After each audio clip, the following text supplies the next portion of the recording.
Kelly asked me to speak on the Cherokee presence here. And it's one of my favorite subjects, one that I have studied for 40 years. Let me tell you, it's very long and it's very complex. And we can speak just on one aspect for a program and then still have all these other aspects of Cherokee life to go. But basically, I'm just going to hit the high spots. You know that a good definition of history is everything that's ever happened. That's a broad subject. So no history can ever be complete, not even your own personal history. So what we do is study the best we can, look at primary sources whenever possible, and debate it, publish it, and find the errors we've made, and then go back and edit. I am not Native American through no fault of my own, but I have been interested in them for many, many years. They're special among the Native Americans, in my opinion.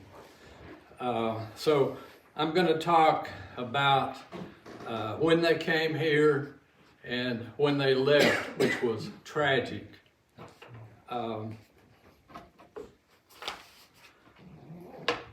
When Abraham Lincoln was assassinated in Ford's Theater, what became the Special Secret Service came in and they interviewed everybody they could that was in the audience that night who had witnessed that assassination. And so after that, they were talking about what they found out, and they found out that they had about as many different stories about the assassination as the people they had interviewed. So everybody has their own perspective on history and the way it comes about.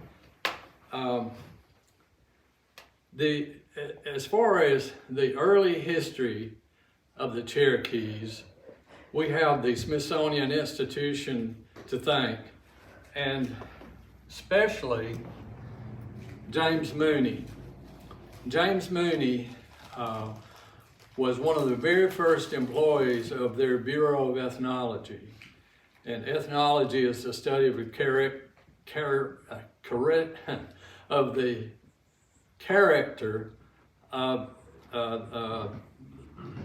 Native Americans. So this is the Bible. If you want to know about the Cherokees, read this. It's 670 pages long, and it is well done. Mooney was a very thorough researcher. When he started researching the Cherokees, he discovered 50 different spellings of the word Cherokee. And how that came about was they were mispronounced by different people over the years. They call themselves Jalagi. Jalagi. So when DeSoto came through in 1540, he being Spanish, they being Cherokee, they could not communicate except they understood the Cherokees to say they were Cherokee, but they were saying Jalagi. So as time went on, it all became Cherokee. That's how we refer to them today as Cherokee. They also referred to themselves as the Anayanwia, which in Cherokee means the real people or the principal people.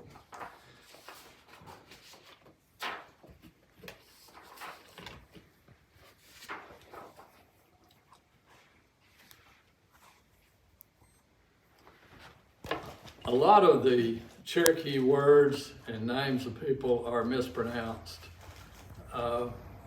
Sequoia, for example, according to Mooney, it was pronounced Sequoyee, but it became Sequoia over the years. And it's still spelled different ways in this country to this day. If you're ever behind a Sequoia vehicle, you'll see that it's spelled different than the way we spell it around here. So, where did the Cherokees come from? Through linguistics, it is thought that they originated in the Great Lakes area. How they got there is not known. When I first began studying anthropology, the accepted theory was that Native Americans arrived in the New World via the Bering Strait. I mean, that's the way we were taught and believed until recently. Is that right? we have a PhD here in anthropology, so you can correct me when I'm wrong. So now it is believed, and I think it's correct, that a lot of the migration came from the Atlantic Ocean, and I think that the Cherokees were a part of that. We also think, and almost have proven, that the Creeks came by land up South America to North America. And that'll probably change too. I mean, everything is subject to change, and history certainly is. Cherokee is a very difficult language to learn for people who are not Cherokee and anybody else. But on the other hand, the Cherokees readily learned English. So that's interesting. So they picked up on English quicker than we could pick up on Cherokee.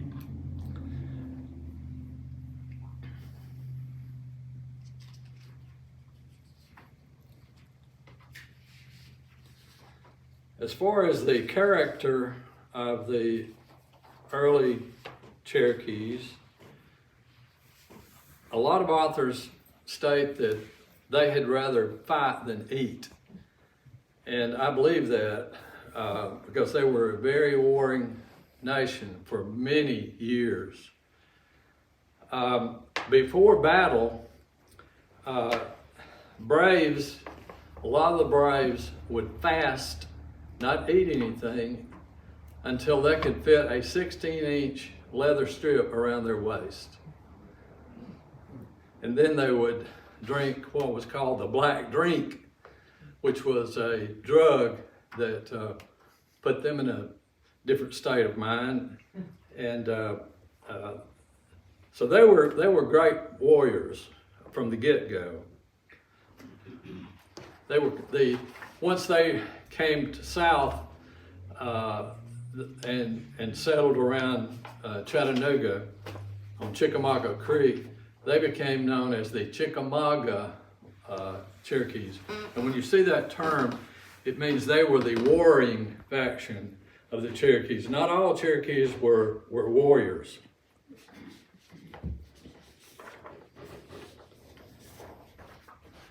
When they were up north in the Great Lakes region, they fought their neighbors, the Iroquois, and the other Native Americans. And they also started fighting the Europeans as they arrived.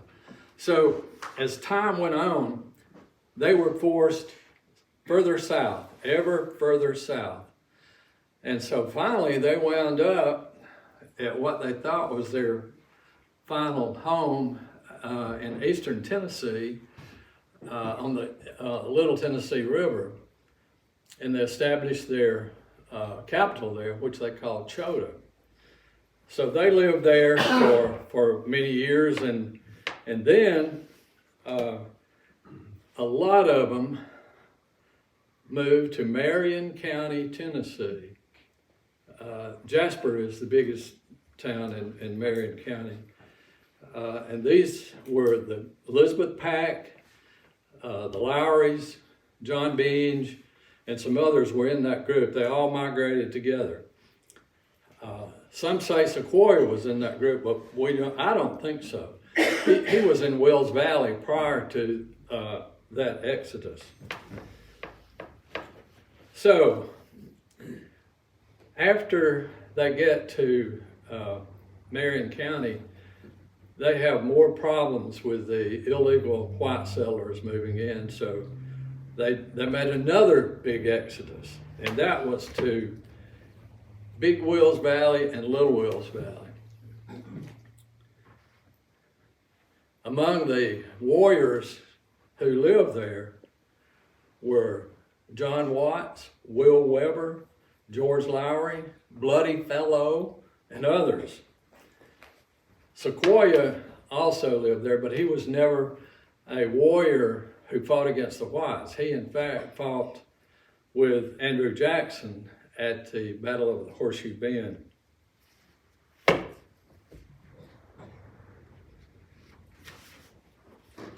Prior to the arrival of the Europeans, the Cherokees had beautiful names, in my opinion. Names like Oconostota, Ostinaco, Kunashote, and Atakulakula. As the Europeans couldn't pronounce those names, they gave them names, white or European names, anglicized names. Atakulakula, for example, became Little Carpenter. They could pronounce that. So Wills Valley has contained a lot of famous Cherokees over the years. And one you may not know about had her ancestors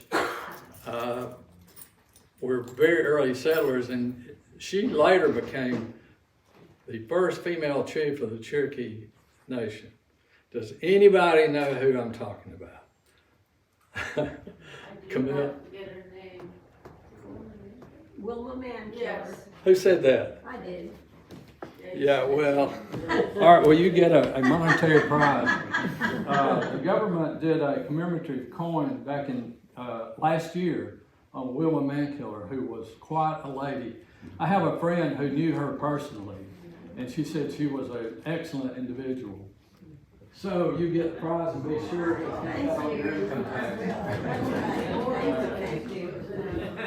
somebody else. Who else said? See if I have another one. No. It's okay, she didn't speak up through time. I didn't see it. You're a gentleman and star.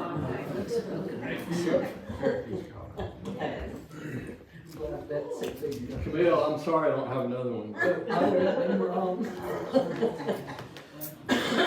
Anytime you have a question or a comment, please stop me, because otherwise we're going to be out here early and get to see some basketball.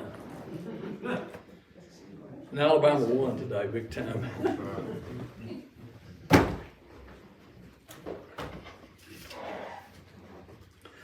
The word man killer, by the way, meant, it referred to military rank, not the fact that they were out killing men, which they may have done also. So we began having conflicts and wars with the Cherokees once they started, once the illegal white settlers started coming in. The Cherokees took revenge and started having wars with them. They would go all the way into Virginia to fight the settlers. That's a long way. But they did until 1794, with the Treaty of Tellico Blockhouse was signed that ended officially ended wars with the Cherokees. But there were still some skirmishes and minor incidents that happened years later after that. You can visit Tellico Blockhouse today. It is located in Vonore, Tennessee.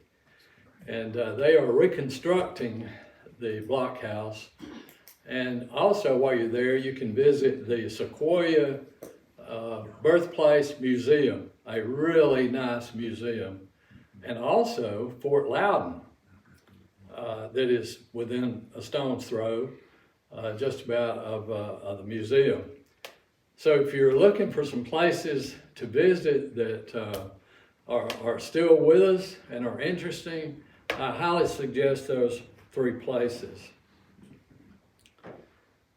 The Cherokees were doomed from the start as far as fighting the white folks, because the settlers had superior weapons and they just kept coming, while the Cherokee nation dwindled because of disease. Some of them voluntarily moved west, and so they were dwindling during this time.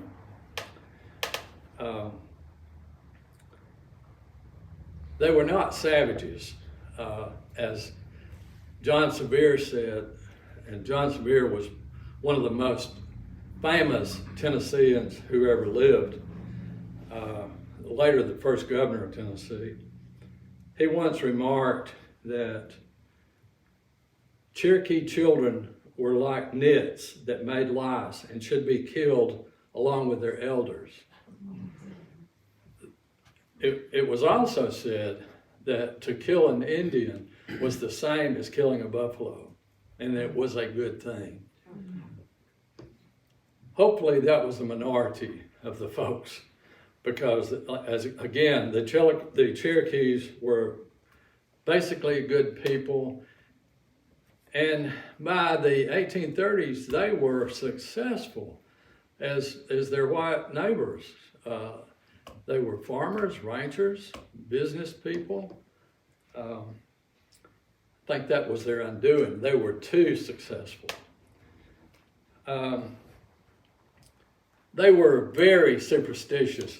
A lot of Mooney's book is about their superstitions, which is very interesting. And they had a bunch of them. For instance, the hooting of an owl or the croaking of a frog at twilight meant an ominous omen that they were in for some bad times. And there were lots of others. They were just very superstitious about just about everything. Mooney tried to find out from them, and he did find out about their belief in God and a supreme being, because that was of interest, and that's very complicated. But he said that some of the Cherokees told him when he asked them that the stars didn't just create themselves. In other words, a higher being created them. He also recorded different stories about how the earth was created. And that's interesting, and it usually involved animals and birds, how they created the earth. And a really good video of this is located in the Cherokee Museum in Cherokee, North Carolina, it's a wonderful museum. Has anybody ever been there?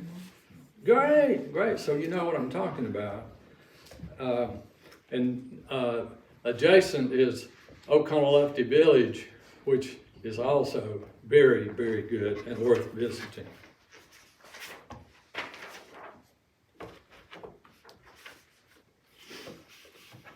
The Cherokees showed very little interest in white man's religion. they found it very confusing. I can understand. And they resisted missionaries who wanting to come down to the South and evangelize them.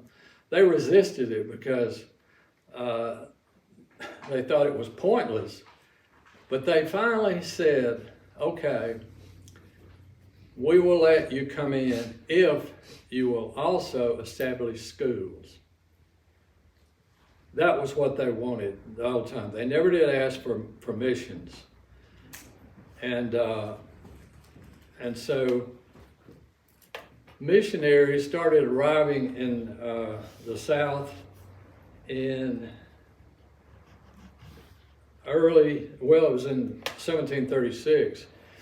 A really interesting fellow by the name of Christian Prober arrived, and he was either a German or a Frenchman. I've seen it both ways. And he was also a missionary, and he also spoke Cherokee, was very intelligent. He was going to establish a utopia for the Native Americans in the South. Well, he ran afoul of the British, who thought he was a spy for the French, and so they had him arrested and imprisoned, and he died in prison. Very interesting fellow. The next to arrive were a very strange group, unlikely group. They were called Moravians, and they were from the modern Czech Republic. They spoke German.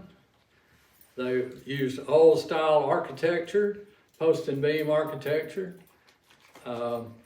and were permitted in the early 1800s to establish 2 mission schools in northeast Georgia. One was at Chatsworth, and you can visit a great museum there. Also the Van House.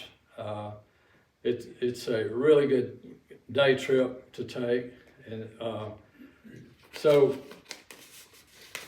the Moravians, of course, spoke German. The Cherokees didn't speak German. And the Germans didn't speak Cherokee, but they had interpreters. Interpreters were very important people back then. And so the Moravians never really got a foothold into converting Cherokees. In fact, they never ordained a Cherokee as a minister of the Moravian faith.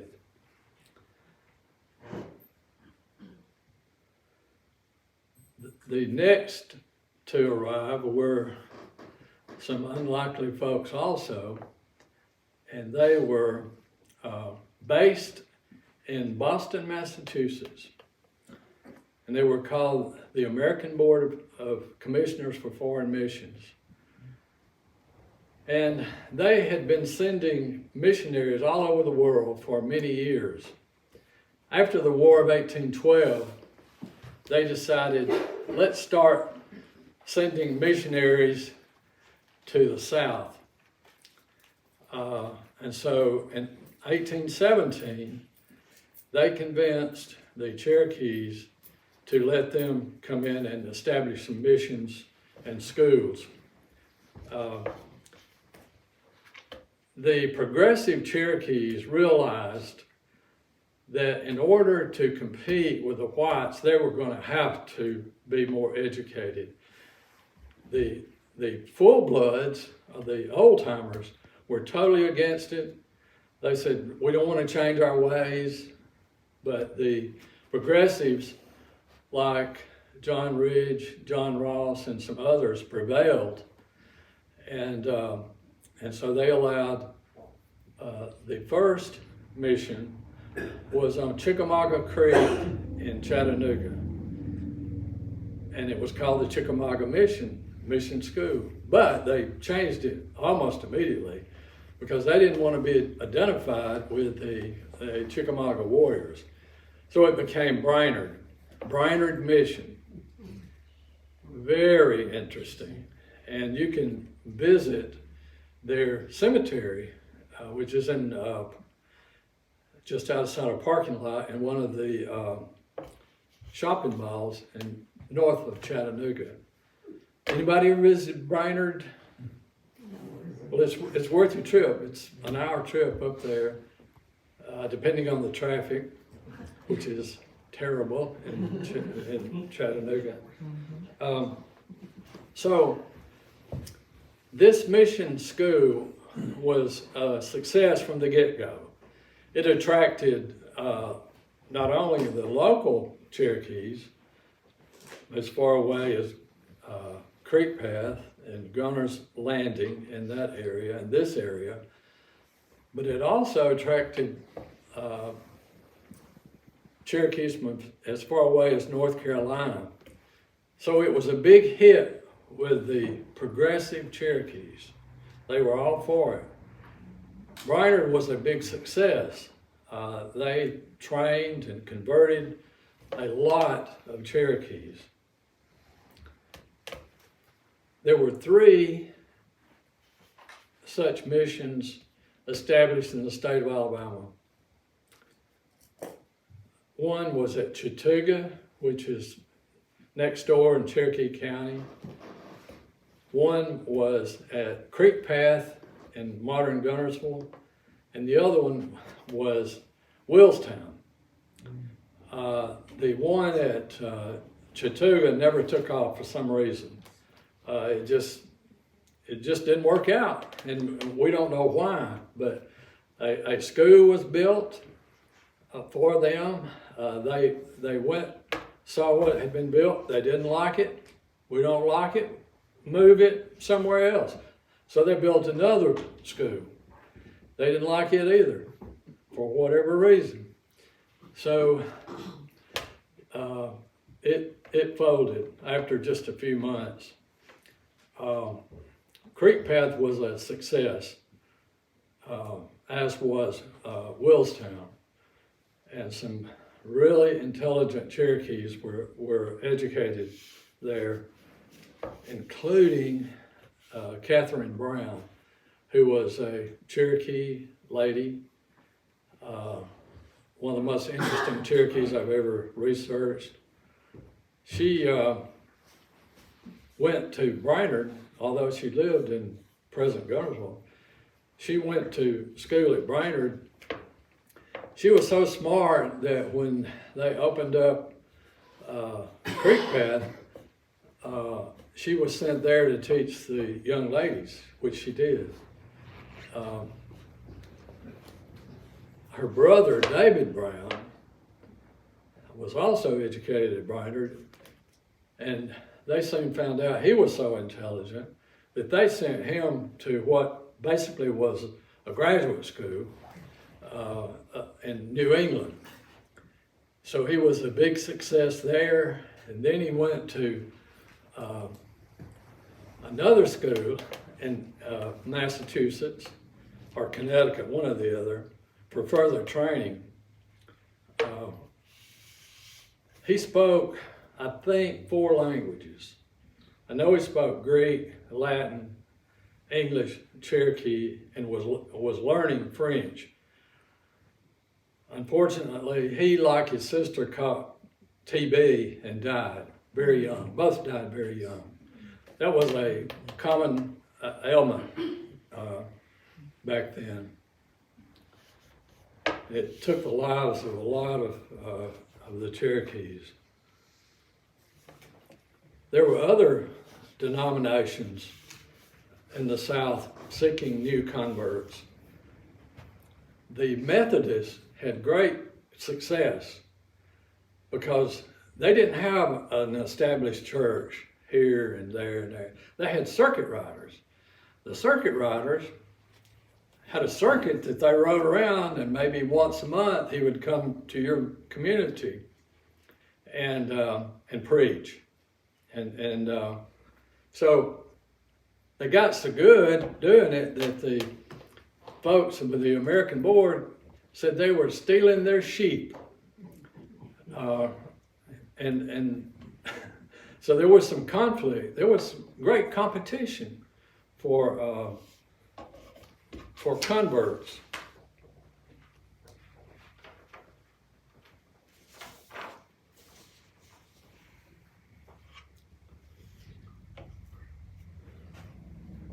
Well, the Cherokees by the 1830s were about as civilized as any of their neighbors.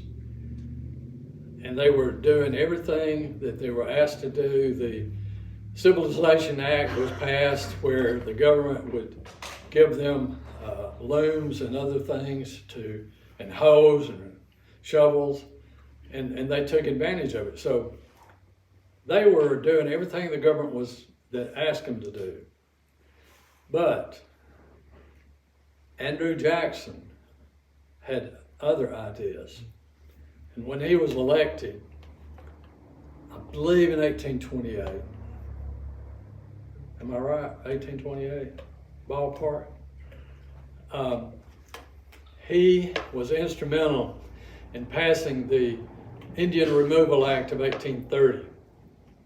That act set in motion the removal of all Native Americans living east of the Mississippi to the west to Indian Territory, which later became Oklahoma and Arkansas. Well, things rocked on. The Cherokees did not voluntarily remove to any great extent. And so Jackson got tired of that, and he told his agents, we want them all moved, and we want them moved quickly.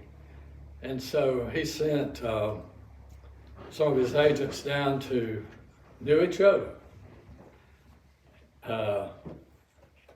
and brokered a treaty with the Cherokees, but there were no real chiefs at the meeting. In order for a Cherokee to sell property to the government, it had to be passed by the National Council and by the chief. John Ross was the chief. John Ross was in Washington, D.C. Actually, they called it Washington City back then, trying to save his nation. George Lowry was not there either. George was the assistant chief. So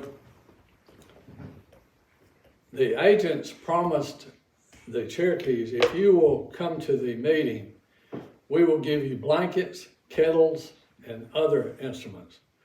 If you don't come to the meeting, then we will assume that you're for removal. So there was plenty of liquid refreshments right before they voted, and so the vote was for removal.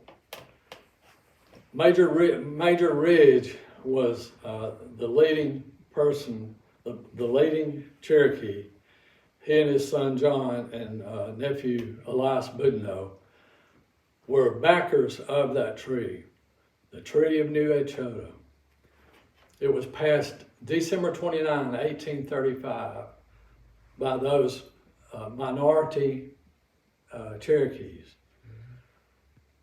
Well, it was debated in the Senate, a lot of opposition to it, but it passed the Senate fraudulently. You know, all treaties have to be passed by the Senate. So here's a side note. The Senate passed the bill, the treaty, May 23rd, 1836. During the time that they signed it in New Echota and the time it became law, 3 counties were formed fraudulently in Alabama. DeKalb, Cherokee, and Marshall were all formed January 9, 1835, prior to the treaty being ratified. that amazed me when I found that out. They were determined to get rid of the Cherokees.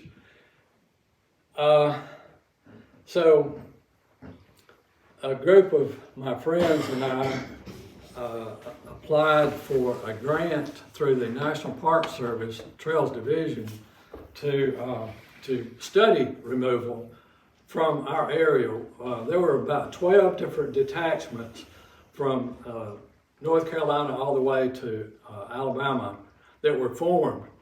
They would round up about 1,000 Cherokees in those 12 areas, and then form a detachment, and that detachment would go as a group to the west. So we were fortunate to get a grant, and this is half of the study that we came up with. It is the Alabama collection counts, forts, immigrating depots, and travel routes used during the Cherokee removal of 1838-1839. So DeKalb County had some removal areas. Yes.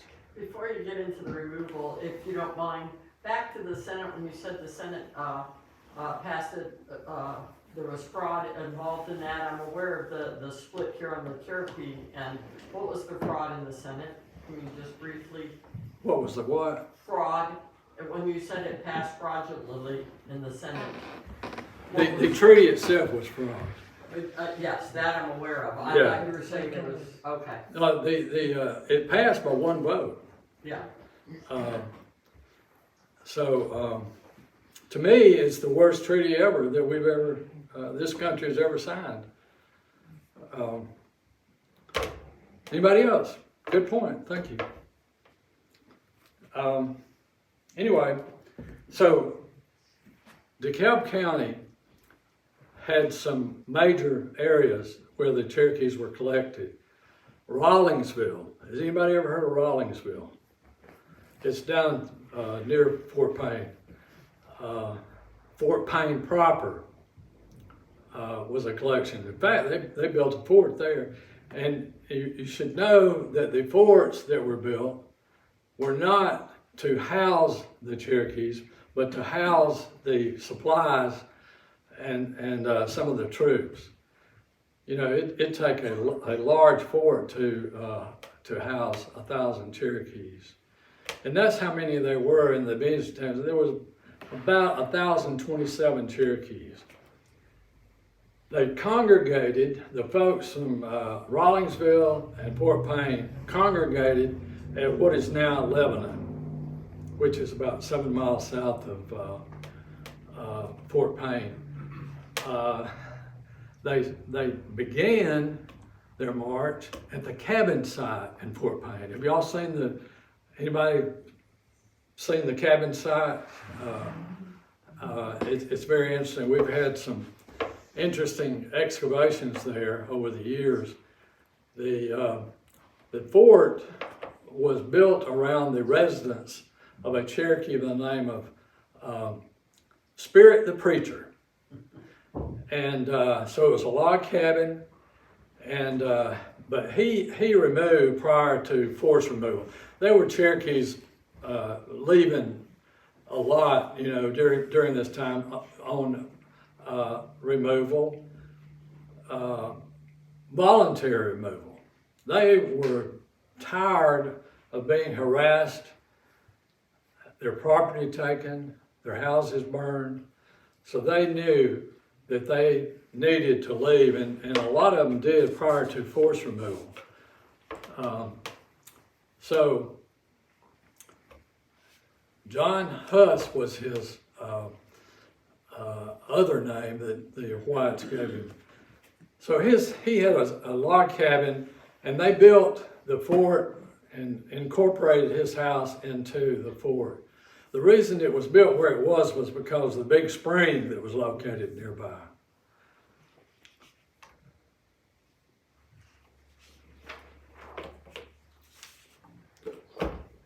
So, they're gone. The Anayanwea are gone. Yes. I've heard a lot of stories. the Cherokee on this mountain hiding in the caves, because we have so many on this, more than anywhere in the United States, caves. And they were helped by the Scottish that were intermarrying. And I actually, when I first moved here, met my next door neighbor, who was pure Cherokee Choctaw, and was one of the ones who, she and her husband were with their parents in the caves. So, and I also know from various people, and have seen myself, the large areas of ceremonial burial grounds that were the cairns. And a lot of those have been destroyed with development, but there are a lot of them on this mountain, on private property. And large ones, and some that seem even more recent. So I kind of believe that they didn't just all go. Yeah. I think that there's a lot of, people in this room that are elder, like me, that probably saw that, earlier on, and not much is talked about that now. Yeah, some of them did elude removal through hiding out, especially in the mountains of North Carolina. Yeah. I was just gonna say, following that up, my mother taught school down at Etowah High School in Ocala, back in the maybe late 60s to early 80s. And she once told me, don't let anybody tell you that all the Cherokee were removed, because I've got classrooms full of Cherokee. Yeah. And the other thing is, I'm always surprised by how many people in this area claim some degree of Cherokee heritage. My son does. Yeah. A show of hands for people that believe they have some Cherokee heritage. Yeah, that's not surprising. But as far as numbers, I have no idea. It was a minority of the Cherokees. But the mountains of North Carolina is a really good example.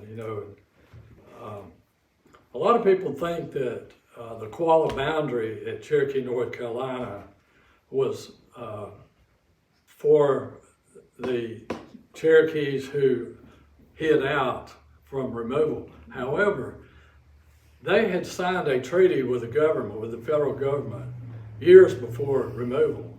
They were American citizens, so they were allowed to stay and not remove.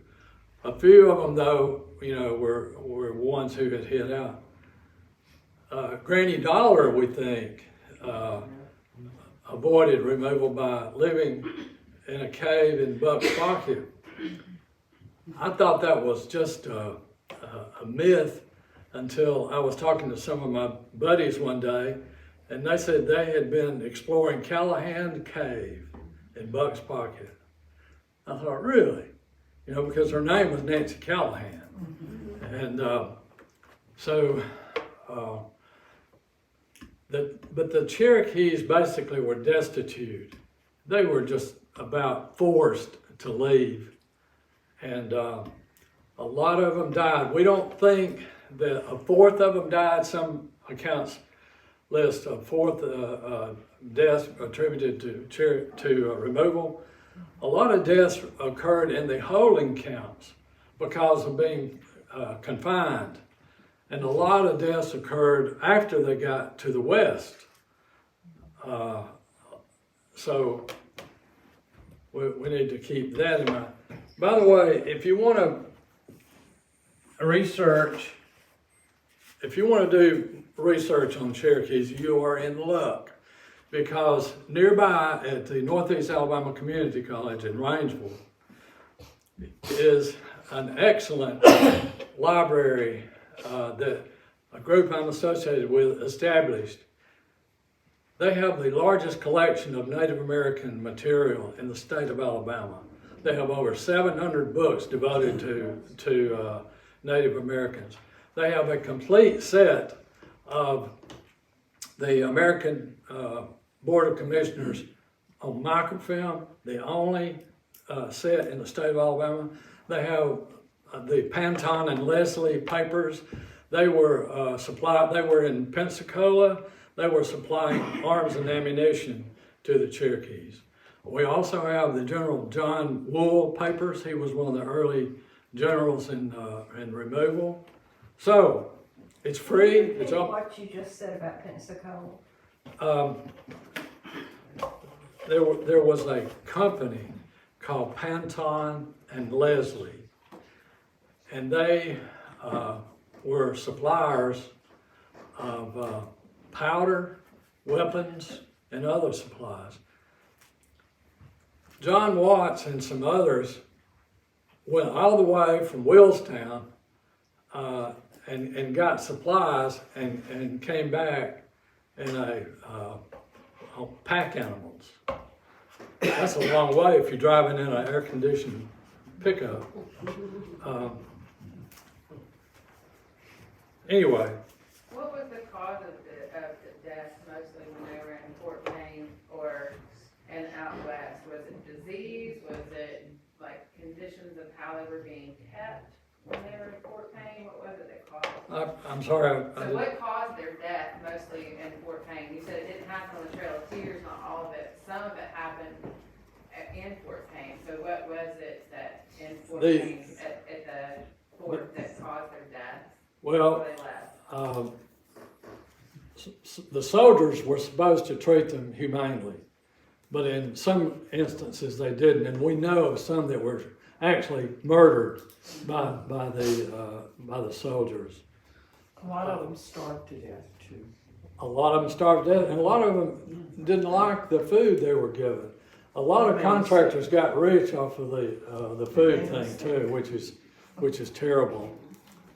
They were given wormy meat. Yes, wormy meat. That's not good. When they were in the holding pattern, and like she's asking, when they died, where did they bury them? Did they bury them in a concentrated spot or not? Each day, well, one of the things they did was they employed grave diggers for each detachment.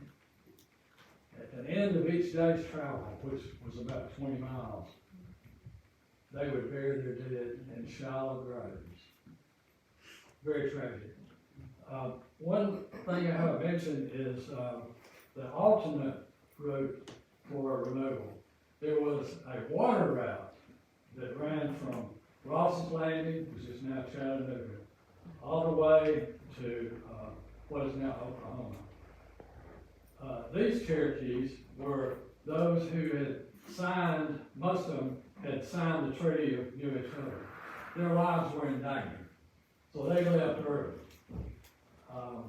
They left like in March, prior to like the John Beans detachment left September 29. So they were getting out of Dodge. Andrew Ross, who lived in Fort Payne, he signed the Treaty of New Echota, and his life was threatened, and so he left early too. But please, folks, if you're interested in Cherokees, Blake Wilhelm runs that library, it's the Rare Books Library, and he was a great help to us when we were doing our studies. So we've had students come there who were working on their doctoral dissertation. They found it very helpful. So I wish y'all would do the same. Anybody else? Yeah, Larry, between when DeSoto and his happy band of warriors came through in 1540 to the time of the Cherokee removal, 1838, it's 300 years, it's 15 generations, give or take. Yeah. Were there oral traditions that had been passed down all that time that you're aware of? Yeah, well, yeah, and Mooney, About DeSoto? yeah, and Mooney talked about that. What was really tragic was when Sequoyah invented his syllabary, John Watts Jr. told Sequoyah, I know all of these histories about my people. Could you write it down if I tell you?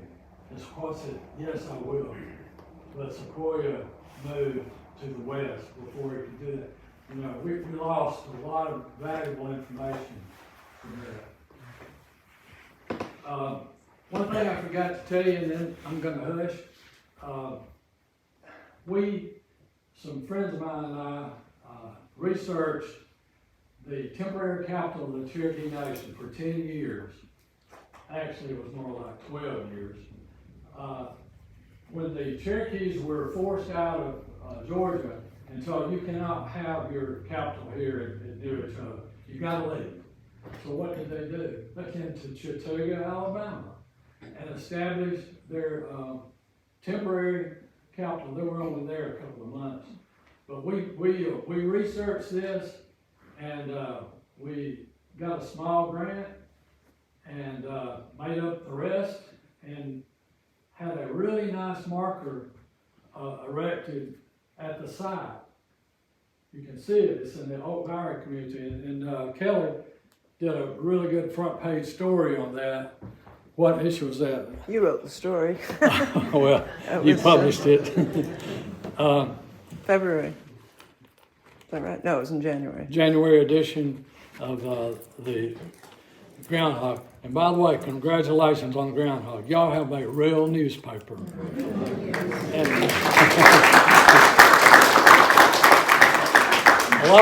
a lot of newspapers are going out of business. Y'all are expanding. So I love it. It's my favorite newspaper. Okay, that's all I know.